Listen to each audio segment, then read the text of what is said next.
وقتی حقیقتاً به زندگی خود نگاهی می‌اندازید، چیزهای زیادی را می‌یابید که به سرانجام نرسیدند. ممکن است به این دلیل باشد که شما هرگز آنها را به کسی که شما را خلق کرده است تسلیم نکردید.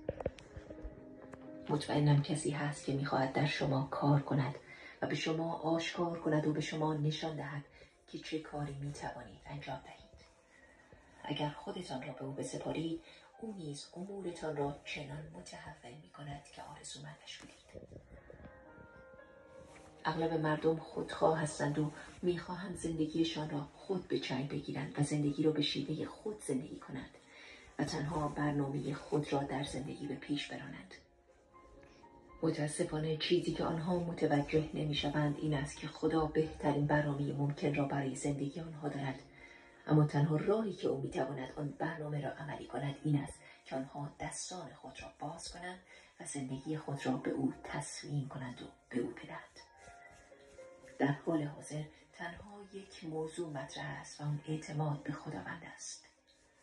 او بهترین برنامه را برای شما دارد.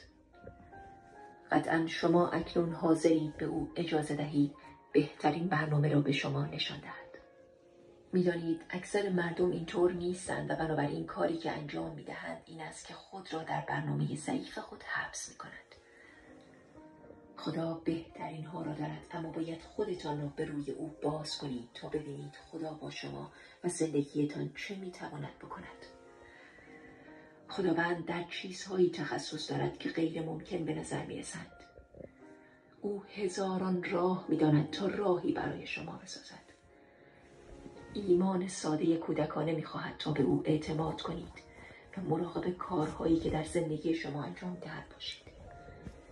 وقتی رها می‌کنید و اجازه می‌دهید خدا راهش را به شیوه شگفت‌انگیزش در زندگی شما انجام دهد، آنگاه معجزات از راه می‌رسند و شگفتی سر تا سر زندگیتان را در بر می‌گیرد.